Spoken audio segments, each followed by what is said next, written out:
Jody yan. Oo, Jones, pakiramdam mo na parang lumilevel kayo sa mga Katniel, sa kilig. Doon sa trailer, di ba, ang lakas grabe yung kilig nyo. Bakit ganun? Parang, mga pa-jading yung mga effect ng nyo. Bakit?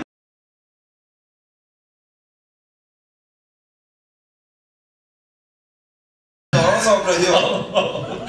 At parang ang bagets yung dalawa, no? Parang kamukha nyo lang yung si Nadine at si James, Anong film mo, Jones? Direktora nito. Lakas mo ka bagets, di ba? O si Ian muna, Papa Ian. Hindi ko alam kung nakikita ba nila, natatranslate ba nila. May pagnanasa ka ba sa akin? Ay! Ayun na, nararamdaman mo ba, Papa Ian, parang meron? Hindi ko sure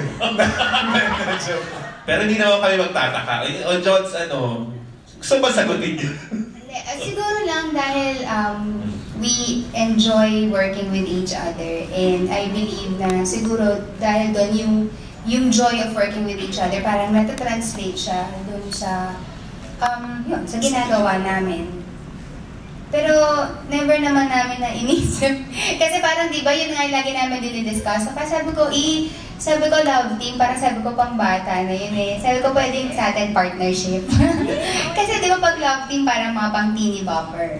Ang tanda na namin. Pwede pa rin yun. Para naman business yung partnership.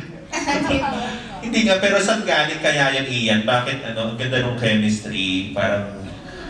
aside from komportable talaga kami sa isa't isa, in between takes, may jokes at lahat. So minsan, napupunta na yan kahit na sa eksena pag may dialogue kami.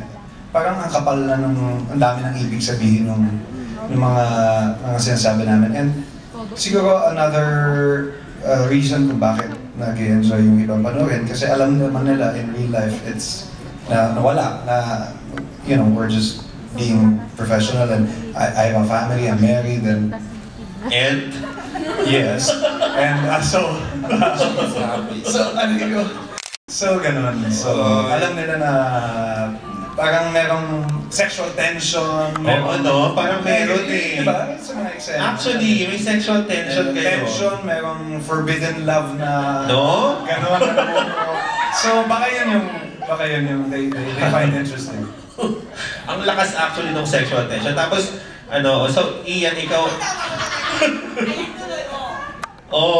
meron talaga nararamdaman. Pero so dito, gaano kakilig, gaano kayo? Kasi seryoso kayo sa PSY, di ba? So dito, dito mas lighter, mas paano, mas patwitams. Anong klaseng kilig daw yung... Siguro mas mas light compared dun sa napapanood nila tuwing gabi. And yung story kasi namin ni Ian dito, parang... parang he's just trying to move on, di ba? From a broken heart, and then... Ikaw yung rebound? Yung bangs niya, yun. Hindi. Parang... boss ko kasi siya. So parang may long time crush sa kanya. Pero alam ko maganda lang yun. So never ka naman ina-expect na mag-level up or anything. Interesting. Ayun. Pero aminado ka rin, Jones, na sobrang gwapo ni Ian Veneracion ngayon sa panahon to. Parang lalo na nung lumabas yung bench, campaign, di ba? Sobrang hard. Puma-heart trap lang, di ba?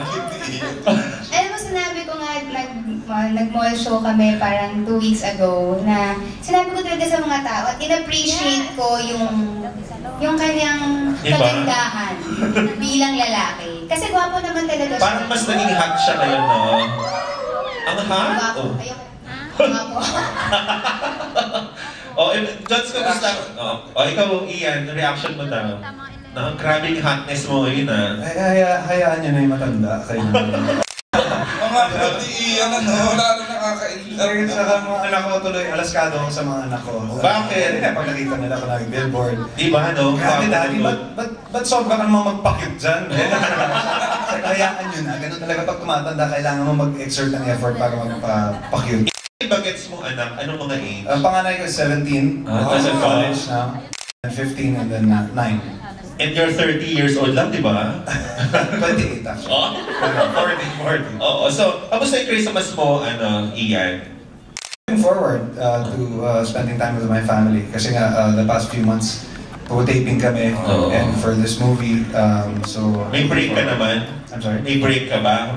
For Christmas, yes. Ah, wow, okay. So, yun. Thank you. Ikaw, Jones, kamusta? Siya happily married. Ikaw daw, happy rin. Single and happy.